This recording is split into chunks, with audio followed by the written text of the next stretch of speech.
தீமோத்தேயுக்கு எழுதின 2ஆம் நிருபம். இந்த தீமோத்தேயுக்கு எழுதின 2ஆம் நிருபத்தை எழுதியது யார்? பவுல்தான் எழுதினான். எப்பொழுது எழுதினான்? கிறிஸ்துவுக்குப் பின் 66க்கும் 67க்கும் மத்தியில். இன்னும் சில பேர் சொல்கிறார்கள் 63, 64, 65, 66, 67க்கு மத்தியில் என்று. எக்ஸாக்டாக சொல்ல முடியாது. ஆனால் அதிகபட்சமான வேத பண்டிதர்கள் 66 and 67 ஆகிய வருடங்களுக்கு இடையில்தான் என்று குறிப்பிட்டிருக்கிறார்கள். எனவே கவனிங்க, இந்த நிருபத்தை கிபி 66க்கும் 67க்கும் மத்தியிலே எழுதியிருக்க வேண்டும். அப்ப எங்கிருந்து எழுதியிருப்பான்? ரோமாவிலிருந்து, ரோம் நகரிலிருந்து எழுதியிருப்பான். எத்தனை அதிகாரங்கள்? 4 அதிகாரங்கள். எத்தனை வசனங்கள்? 83 வசனங்கள். எத்தனாவது புத்தகம்? 55வது புத்தகம். எது இதன் மூல வாக்கியம் என்றால், நல்ல போராட்டத்தை போராடினேன், என்னுடைய விசுவாசத்தை காத்துக்கொண்டேன், கவனிங்க, என் ஓட்டத்தை முடித்தேன். 4வது அதிகாரம் 7வது வசனம். கவனிங்க, இந்த நிருபத்தை எழுதுவதற்கான காரணம் என்ன? நாம் பார்த்தோம் அல்லவா? எபேசுவிலே இருக்கிற சபையை சரி செய்ய வேண்டும் என்று சொல்லி முதலாவது நிருபத்தை எழுதியிருந்தான் பவுல். தன்னிடம் ஒப்படைக்கப்பட்ட ஊழியத்தை ஏற்றுக்கொண்ட தீமோத்தேயு மிகவும் நம்பிக்கைக்குரியவனாக எபேசுவிலிருந்து மேய்ப்பனாக தன் ஊழியத்தை செய்து கொண்டிருந்த சமயத்திலே பவுலனுடைய சூழ்நிலை ரோம் நகரிலே கொஞ்சம் பிரச்சனைகளுக்கு உள்ளாயிற்று. பவுலுக்கு புரிந்துவிட்டது, நான் சாகப் போகிறேன். பவுல் கிபி 61, 62 ஆகிய அந்த காலங்களிலே சிறைச்சாலையிலிருந்து விடுதலை பெற்றிருந்தான். அப்படி விடுதலை செய்யப்பட்டதற்கு பிறகு பவுல் தீவு பகுதிகளுக்கெல்லாம் சென்று அற்புதமான ஊழியத்தை செய்து வந்தான். அவன் வெறுமனே இருக்கவே இல்லை. கொஞ்ச காலம் அவனுக்கு ஏதோ ஓய்வு மாதிரி இருந்தது. அப்போ சிறைச்சாலையிலிருந்து வெளியே வந்ததற்கு பிறகு தனக்கு கிடைத்த நாட்களிலே உடனே பிரயாணம் செய்ய துவங்கி சுவிசேஷத்தை பிரசங்கிக்க ஆரம்பித்து விட்டான். அப்படி ஆரம்பித்து போய்கொண்டிருக்கையில் துரோவா என்கிற பட்டணத்திலே, அதாவது என்ன காரணத்தினாலோ தெரியாது, ஆனால் மறுபடியும் பவுல் அரெஸ்ட் பண்ணப்பட்டான். மறுபடியும் ரோமுக்கு அழைத்துச் செல்லப்பட்டான். அப்படி சடனாக தன்னை கைது செய்து விட்டார்கள் என்பதனால் தீமோத்தேயுவுக்கு இந்த கடிதத்தை எழுதி இப்படி சொல்லுகிறான். என்ன சொல்றான்னு பார்க்கலாம். வாசிக்கிறேன். 4வது அதிகாரம், தீமோத்தேயுவுக்கு எழுதின 2ஆம் நிருபம், 4வது அதிகாரம், 13வது வசனம். துரோவா பட்டணத்தில் இருக்கிற கார்ப்பு என்பவன் வசத்தில் நான் வைத்து வந்த மேலங்கியையும் புஸ்தகங்களையும் விசேஷமாய் தோர் சுருள்களையும் நீ வருகிறபோது எடுத்துக்கொண்டு வா. இந்த வார்த்தையின் அடிப்படையிலே வேத பண்டிதர்களுடைய அபிப்பிராயம் என்னவென்றால், தான் சிறைச்சாலையிலிருந்து விடுதலையை பெற்றுக்கொண்ட பிறகு சுவிசேஷத்தை அறிவித்துக் கொண்டே போய்கொண்டிருக்கிற சமயத்தில், துரோவா என்கிற அந்த பட்டணத்துக்கு வரும் சமயத்தில் ஒருவேளை எதற்காகவோ பவுலை அரெஸ்ட் பண்ணினார்கள். அதனால்தான் தன் உடைமைகளையும் வஸ்திரங்களையும் கூட அவனால் எடுத்துக்கொண்டு போக முடியாத ஒரு சூழல் உண்டாயிருக்க வேண்டும். இப்பொழுது பவுல் எங்கிருந்து இந்த கடிதத்தை எழுதுகிறான் என்றால், ரோம சிறைச்சாலையிலிருந்து இதை எழுதுகின்றான். தன் கண்களுக்கு முன்பாக காணப்படுகிற சூழ்நிலைகளின் அடிப்படையில் பவுலுக்கு ஒரு விஷயம் புரிந்துவிட்டது. அதென்னவென்றால், தன்னுடைய நாட்கள் எண்ணப்படுகிறது, தான் சாகப் போகிறான். இந்த விஷயம் புரிந்துவிட்டதினால்தான் அதை பவுல் தான் மிகவும் நேசித்த, தன்னுடைய மகனைப் போல நேசித்த தீமோத்தேயுவுக்கு தன்னுடைய உள்ளத்திலே இருக்கின்ற காரியங்களை, ஊழியத்தை குறித்த பாரமாக இருந்தாலும் தன் மீது இருந்த அன்பாக இருந்தாலும் வெளிப்படுத்துகின்றதுதான் இந்த கடிதம். கவனிங்க, இது பவுலால் எழுதப்பட்ட கடைசி கடிதம். சாகப்போகின்ற ஒரு சிலுவை வீரன் தன்னுடைய ஊழியத்தை தொடரவிருக்கின்ற இளம் பிராய சிலுவை வீரனுக்கு தன் மனம் திறந்து எல்லாவற்றையும் சொல்லுகிறான். எப்பொழுதாவது நம்முடைய ஆவிக்குரிய வாழ்க்கையில நமக்குள்ள இருக்கிற வைராக்கியம், பக்தி ஒருவேளை குறையும் என்றால், அப்பொழுது இந்த நிருபத்தை வாசித்தால் கட்டாயம் அது மறுபடி நம்முடைய நாடி நரம்புகளில், எலும்புகளில், நம்முடைய இரத்தத்தில் வைராக்கியத்தை நிரப்பும். மரணத்துக்கு சமீபமாயிருக்கிற ஒரு ஊழியக்காரன், ஊழியத்தை தொடர்கின்ற ஒரு ஊழியக்காரனிடத்துல தன் இருதயத்தை திறந்து பேசுகிற வார்த்தைகளை கொண்ட கடைசி கடிதம். பாருங்க, அதுல என்ன சொல்றான்? 4வது அதிகாரம் 6வது வசனம். நான் இப்பொழுதே பானபலியாக வார்க்கப்பட போகிறேன். நான் தேகத்தை விட்டு பிரியும் காலம் வந்தது. நல்ல போராட்டத்தை போராடினேன், ஓட்டத்தை முடித்தேன், விசுவாசத்தை காத்து கொண்டேன். இது முதல் நீதியின் கிரீடம் எனக்காக வைக்கப்பட்டிருக்கிறது. தீமோத்தேயு, என் மகனாகிய தீமோத்தேயுவே, உனக்கு ஒரு விஷயம் சொல்ல வேண்டும். நான் என்னுடைய ஓட்டத்தை ஃபினிஷ் பண்ணிவிட்டேன். இந்த விசுவாச யாத்திரையை உயிருக்கே துணிந்து சாட்சியை காத்துக்கொண்டு ஊழியத்தை காப்பாற்றிக் கொண்டு என் ஓட்டத்தை முடித்திருக்கிறேன், விசுவாசத்தை காத்திருக்கிறேன், நல்ல போராட்டத்தை தான் போராடியிருக்கிறேன். இப்பொழுது என் ஓட்டத்தையும் முடித்திருக்கிறேன். தீமோத்தேயு, இனி இந்த ஓட்டத்தை நீதான் தொடர வேண்டும். தான் சாகப் போகிறேன் என்று தெரிந்தபோது அவன் நினைவுக்கு வந்த ஒரே ஒரு ஊழியக்காரன் தீமோத்தேயு. ஏனென்றால் தீமோத்தேயு பவுலுக்கு குமாரனை காட்டிலும் அதிகமானவன். தீமோத்தேயு பவுலை தன் தந்தையாகவே பாவித்தான். குமாரனாக எல்லா விஷயங்களிலும் தன்னுடைய வேலைகளை செய்து முடித்தான். எங்கே போகச் சொன்னாலும் அந்த இடங்களுக்கெல்லாம் போனான். என்ன பொறுப்பை கொடுத்தாலும் அந்த பொறுப்பை அற்புதமாக நிறைவேற்றினான். அப்படி இளம் பிராயத்திலே வைராக்கியத்தோடு நான் செய்கிற ஊழியத்தில் எனக்கு துணையாக இணையாக நின்று அவ்வளவு அற்புதமாக ஊழியம் செய்தானே. தீமோத்தேயுவுக்கு இந்த வார்த்தைகளை நான் சொல்ல வேண்டும், தீமோத்தேயுவை நான் பலப்படுத்த வேண்டும் என்ற நோக்கத்தோடு கூட சாகப் போகிற ஒரு சிலுவை வீரன், சிலுவையின் ஊழியத்தை தொடரவிருக்கிற ஒரு இளம் பிராயத்தவனோடு தன் மனம் திறந்து பேசி எழுதிய ஒரு பர்சனல் லெட்டர். இது தனிப்பட்ட விதத்திலே தீமோத்தேயுவுக்கு பவுல் எழுதின கடிதம்.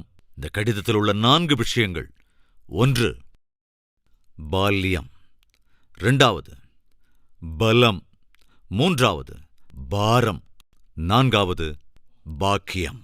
இந்த 4 விஷயங்களை தீமோத்தேயுவுக்கு எழுதின 2ஆம் நிருபத்திலே நாம் பார்க்க முடியும். பால்யம்: தீமோத்தேயு, நீ எனக்கு ஞாபகம் வருகிறபோது, உன்னை குறித்து யோசிக்கிறபோது, உன் கண்ணீரை நினைக்கிறபோது, உன் கபடமற்ற விசுவாசத்தை நான் உணர்கிற போதெல்லாம் நான் எவ்வளவு சந்தோஷப்படுகிறேன் தெரியுமா? தீமோத்தேயு, நீ ஒரு அற்புதமான ஆவிக்குரியவனையா. ஒரு ஊழியக்காரனிடத்திலே பணிவிடை செய்து கொண்டிருந்த ஒரு இளம் பிராயத்தவனுக்கு இருக்கிற இந்த சாட்சியை கவனிங்க. இந்த சாட்சி அப்படி ஊழியம் செய்து கொண்டிருக்கிற அந்த வாலிப பிராயத்தில் உள்ளவனுக்கு எவ்வளவு தைரியத்தை கொடுத்திருக்கும். எவ்வளவு அற்புதமான ஊழியத்தை நீ செய்து கொண்டிருக்கிறாய் என்றால் காரணம் என்ன தெரியுமா தீமோத்தேயு? உன்னுடைய மம்மி அவ்வளவு அற்புதமான ஆவிக்குரியவர்கள். அதோடு உன் பாட்டி அவ்வளவு அற்புதமான ஆவிக்குரிய ஸ்திரீ. அவர்கள் செய்த ஜெபத்திற்கு, அவர்கள் சிந்திய கண்ணீருக்கு கிடைத்த பிரதிபலன்தான் இன்று நீ இவ்வளவு அற்புதமான, அதாவது வாலிப பிராயத்திலே இடறிவிடாமல் உலக ஆசைகளுக்குள் போய்விடாதபடி இளம் பிராயத்திலே நுகத்தை சுமப்பதற்கு நீ முன்னுக்கு வந்தாய். அவ்வளவு சந்தோஷப்படுகிறான் தீமோத்தேயுவின் பால்யத்தை குறித்து இங்கே பார்க்கிறோம். 2, பலத்தை குறித்து எழுதுகிறான். கவனிங்க, 1வது அதிகாரம் பால்யம், 2வது அதிகாரம் பலம். என் குமாரனே, கிறிஸ்து இயேசுவில் உள்ள கிருபையில் பலப்படு, பலவுள்ளவனாக நீ இரு. கிறிஸ்தவ ஊழியம் என்பது போராட்டங்கள் நிறைந்தது. ஒரு சேவகன் இராணுவத்திற்குள் போகும்பொழுது தன்னை அந்த யுத்தத்தில் சேர்த்தவன் மகிழும்படியாக என்ன செய்வான்? எதற்கு வேண்டுமானாலும் துணிந்து தனக்கு கொடுக்கப்பட்ட பொறுப்புகளை நிறைவேற்றுவான். அதே போல உன்னை தேவன் தம்முடைய சேனைக்குள் சேர்த்துக் கொண்டிருக்கிறார். நீ பலவானாக இருந்து உன்னை சேர்த்துக் கொண்ட தேவனை சந்தோஷப்படுத்து என்று சொல்லுவதோடு, அதைத் தொடர்ந்து எவ்விதத்திலே பலத்தோடு கூட தொடர்ந்து முன்னேற வேண்டும் என்று தொடர்ந்த வசனங்களிலே நீங்கள் பார்க்க முடியும். 3வதாக பாரம். ஏனென்றால் தீமோத்தேயு, இது பாரம் மிகுந்த ஊழியம். ஏனென்றால் நாம் கடைசி காலத்தில் இருக்கிறோம். 3வது அதிகாரம், கடைசி நாட்களில் கொடிய காலங்கள் வருமென்று அறிவாயாக. தீமோத்தேயு, நமக்கு முன் கொடிய நாட்கள் இருக்கிறது, அபாயம் நிறைந்த நாட்கள். நீ செய்கிற ஊழியம், செய்யப்போகிற ஊழியம் மிகவும் கடுமையானதுதான். எத்தனையோ போராட்டங்களை நீ எதிர்கொள்ள வேண்டி இருக்கும். இவைகளை எல்லாவற்றுக்கும் மத்தியில் தேவன் உனக்கு துணையாக இருப்பார். தைரியமாக இரு. கடைசி நாட்களில் கொடிய காலங்கள் வருமென்று அறிவாயாக. எப்படியெனில் மனுஷர்கள் தற்பிரியராயும் பணப்பிரியராயும் வீம்புக்காரராயும் அகந்தையுள்ளவர்களாயும் தாயதகப்பன்மாருக்கு கீழ்ப்படியாதவர்களாயும் நன்றியறியாதவர்களாயும் பரிசுத்தமில்லாதவர்களாயும் சுபாவ அன்பு இல்லாதவர்களாயும் அவதூறு செய்கிறவர்களாயும் இச்சையடக்கமில்லாதவர்களாயும் கொடுமையுள்ளவர்களாயும் நல்லோரை பகைக்கிறவர்களாயும் துரோகிகளாயும் இருமாப்புள்ளவர்களாயும் தேவ பிரியராய் இராமல் சுகபோகப் பிரியராயும் என்றவர்கள் எல்லோரையும் குறித்து சொல்லி, இப்படிப்பட்ட மனிதர் மத்தியிலே ஊழியம் செய்வது அவ்வளவு சுலபம் அல்ல தீமோத்தேயு. இது பாரத்தோடு கூடிய பொறுப்போடு கூடிய ஊழியம். ஒருவேளை உனக்கு ஒரு கேள்வி எழலாம், பேர்பட்ட ஊழியத்தை என்னால் எப்படி செய்ய முடியும் என்று. இது எப்படி சாத்தியம் என்ற கேள்வி உனக்குள் எழலாம் தீமோத்தேயு. ஒரு விஷயம், என்னை நினைத்துக்கொள். நான் எப்படி ஊழியம் செய்தேன் என்று கொஞ்சம் கவனி என்று சொல்லுகிறான். 10வது வசனம். நீயோ என் போதகத்தையும் நடக்கையையும் நோக்கத்தையும் விசுவாசத்தையும் நீடிய சாந்தத்தையும் அன்பையும் பொறுமையையும் அந்தியோக்கியா இக்கோனியா லீஸ்திரா என்ன பட்டணங்களில் எனக்கு உண்டான துன்பங்களையும் பாடுகளையும் நன்றாய் அறிந்து கொண்டிருக்கிறாய். எனவே நீ என்னை பின்பற்று. நான் சொன்னபடி லீஸ்திரா என்கிற பட்டணத்துல பவுலை பயங்கரமா அடித்தார்கள். அந்த விஷயம் தெரியாதா என்னங்க? கண்டிப்பா தெரியும். தீமோத்தேயுவுக்கு தெரியும், தீமோத்தேயுவின் தாயாருக்கும் தெரியும். நான் முதலில் என்னவெல்லாம் சொன்னேனோ அதன் விவரங்கள் இங்கே இருக்கின்றது. கவனிங்க. உனக்கு தெரியுமல்லவா தீமோத்தேயு, லீஸ்திராவிலே நான் எந்த அளவுக்கு துன்பப்படுத்தப்பட்டேன். அவைகள் தெரிந்திருந்தும் நீ என்னோட கூட இருந்தாய் தீமோத்தேயு.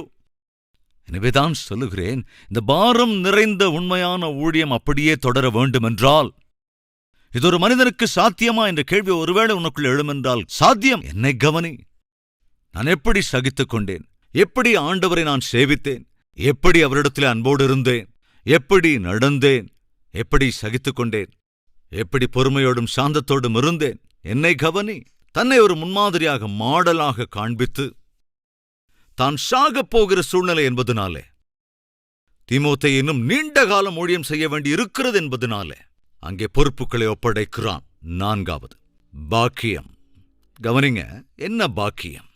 ஊழியம் செய்வது, ஆண்டவருக்காக ஊழியம் செய்வது, பவுலுக்கு உதவியாளனாக, பவுலுக்கு உடன் ஊழியக்காரனாக ஊழியம் செய்வது. அது மாத்திரமல்ல, பவுலால் மிகவும் நேசிக்கப்பட்டவனாக, பவுலின் பார்வைக்கு மிகுந்த நம்பிக்கைக்குரியவனாக தீமோத்தேயு வாழ்ந்தது உண்மையிலே பாக்கியங்க. எனவேதான் பவுல் தீமோத்தேயுனிடத்திலே சொல்லுகிறான், தீமோத்தேயு சீக்கிரமாவாயா, தீமோத்தேயு சீக்கிரமாவா, உன்னை பார்க்கணும்னு எனக்கு ரொம்ப ஆசையா இருக்கியா. நான் போவதற்கு முன்பு, நான் சாவதற்கு முன்பு உன்னை பார்க்க வேண்டும் என ஆசைப்படுகிறேன் தீமோத்தேயு.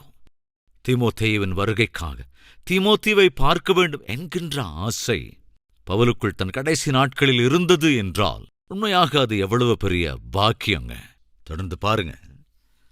11வது வசனம். லூக்கா மாத்திரம் என்னோட இருக்கிறான். மார்க்குவை உன்னோடே கூட்டிக் கொண்டு வா. ஊழியத்தில் அவன் எனக்கு பிரயோஜனம் உள்ளவன். தீக்கிக்குவை நான் எபேசுவுக்கு அனுப்பினேன். லூக்கா என்னோடு இருக்கிறான். யாருங்க இந்த லூக்கா? கடினமாய் ஊழியம் செய்வதை விட வேற எதுவும் தெரியாதுங்க இந்த லூக்காவுக்கு. அதேபோல தீமோத்தேயுவுக்கு, அதேபோல பவுலுக்கு. அது பவுலோடு இருந்தவர்களை ஜாக்கிரதையா பரிசீலிச்சிங்கன்னா, போஜன பிரியர்கள் அல்ல அவர்கள், ஊர் சுத்துறவங்கள் அல்ல, தூங்கு மூஞ்சிகள் அல்ல, சோம்பேறிகள் அல்லவே அல்ல. உயிருக்கு துணிந்து உண்மையாய் ஊழியம் செய்தவர்கள். அட்லீஸ்ட் விவாகத்தை குறித்து கூட யோசிக்காமல் ஊழியத்திலே அற்புதமாய் தொடர்ந்து முன்னேறினவர்கள். தன் கடைசி காலம் சமீபித்தபோது ஒருமுறை பவுல் தீமோத்தேயுவை சந்திக்க வேண்டுமென்று, அதேபோல தன் மனதில் உள்ள எல்லாவற்றையும், அதாவது பாரம் எல்லாவற்றையும், அன்பு எல்லாவற்றையும் இந்த கடிதத்தின் மூலமாக தெரிவிக்க வேண்டுமென்றும் நினைத்து எழுதிய ஒரு பர்சனல் லெட்டர். ஒரு தகப்பன் தன் அன்பான குமாரனுக்கு கடைசியாக சொல்ல வேண்டும் என்று யோசித்து அவனுக்காக எழுதின கடிதத்தின் சாரம்சம் இது. தீமோத்தேயுக்கு எழுதின 2வது நிருபம். இந்த புத்தகத்தை எப்பொழுது நாம் வாசித்தாலும் அது கட்டாயம் நம்முடைய ஆவிக்குரிய வாழ்க்கையை பலப்படுத்தும், நமக்கு ஆறுதலாயிருக்கும். அது மாத்திரமல்ல, நம்முடைய வாழ்க்கைக்கான ஒரு சவாலாகவும் இருக்கும். யாராவது எப்பொழுதாவது ஆவிக்குரிய வாழ்க்கையில ஊழியத்தில் பங்கெடுக்க வேண்டும் என்று விரும்பினால், அல்லது யாராவது ஆவிக்குரிய வாழ்க்கையிலே கொஞ்சம் அனலின்றி போகிற சூழ்நிலைக்கு வந்தால், தீமோத்தேயுக்கு 2ஆம் நிருபத்தை வாசியுங்கள். ஒரு மகா விசுவாச வீரன் தன்னுடைய பிரயாணத்தை, தன்னுடைய ஓட்டத்தை முடித்து அந்த பொறுப்புகளை உன் கரத்திலே அர்ப்பணிக்கிறான். தான் செய்ய வேண்டிய எல்லாவற்றையும் செய்து விட்டான். இப்பொழுது நீ செய்ய வேண்டியவைகளை செய். தயவு செஞ்சு கவனிக்கணும். 400 மீட்டர் ரிலே ரேஸ் இருக்கும், அதே போல 800 மீட்டர் ரிலே ரேஸும் இருக்கும் ஓட்டப்பந்தயங்கள். அதாவது 100 மீட்டர் ஒருவன் ஓடுவான், அதாவது ஓடி தன் கரத்திலே இருக்கிற ஒரு குச்சியை, அதாவது பேட்டன் என்று சொல்லுவோம், அதை அடுத்த வீரனிடத்தில் ஒப்படைக்க வேண்டும். அந்த 2வது வீரன் தன்னால் இயன்ற வேகமாய் ஓடி 3ஆம் வீரனிடத்திலே கொடுப்பான். பவுல் கடந்த காலங்கள் எல்லாம் உயிருக்கே துணிந்து அற்புதமாய் ஊழியம் செய்து, அப்படி ஓடி ஓடி ஓடி ஊழியம் செய்தான். அந்த அற்புதமான ஊழியத்தை அற்புதமாய் நிறைவேற்றி அதை அப்படியே தீமோத்தேயுவினிடத்தில் ஒப்படைக்கிறான். தீமோத்தேயு, இது உன்னுடைய டர்ன், உன் கைகளிலே ஒப்படைக்கிறேன். ஒருமுறை என்னை நினைவு கூர்ந்துகொள். எவ்வளவு பிரயாசப்பட்டு எவ்வளவு உழைத்து நான் ஊழியத்தை காத்துக்கொண்டேன். கண்களுக்கு இமை போல இந்த ஊழியத்தை காப்பாற்றி இன்று இந்த நிலைக்கு கொண்டு வந்திருக்கிறேன். நீ அறிவாயல்லவா? இப்பொழுதும் நான் இருக்க முடியாதல்லவா? நான் போகிறேன் தீமோத்தேயு. ஆனால் நீ மாத்திரம் இந்த பொறுப்பை ஏற்றுக்கொள், இந்த பொறுப்பை தொடர வேண்டும் என்று ஒப்படைக்கிறான். அன்பு சகோதர சகோதரிகளே, இந்த நிருபம் ஊழியம் எவ்வளவு பாரமுள்ளது, எவ்வளவு விலையேறப் பெற்றது என்பதை இந்த நிருபத்திற்கு பின்னால் இருக்கிறவைகளை உணர்ந்து நாம் வாசிப்போம் என்றால் புரிந்து கொள்ள முடியும். இந்த நிருபம் நம் எல்லோருக்குமே கூட மிகுந்த ஆசீர்வாதம் உள்ளதாய் இருப்பதாக. வாருங்கள், எல்லோரும் ஒருமனப்பட்டவர்களாய் ஆண்டவரை மாத்திரமே நோக்கி பார்க்கலாம்.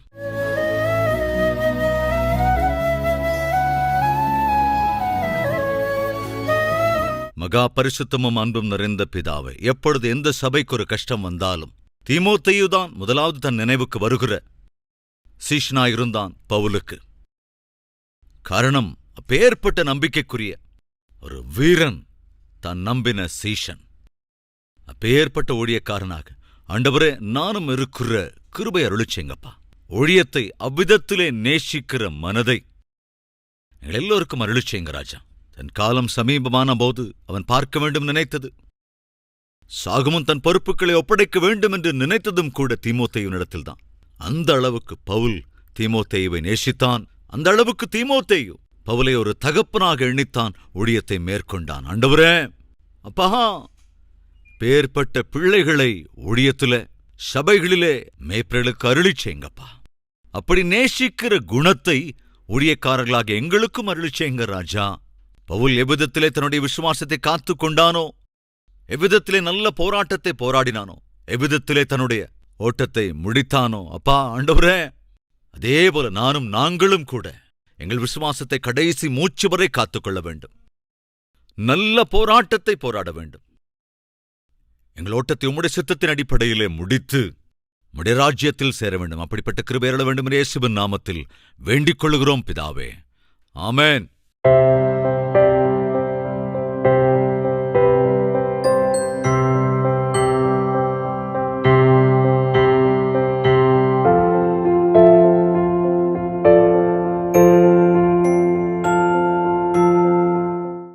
எங்கள் முகவரி: கல்வரி, தபால் பெட்டி எண் 30, குக்கட்பள்ளி, ஹைதராபாத் 72.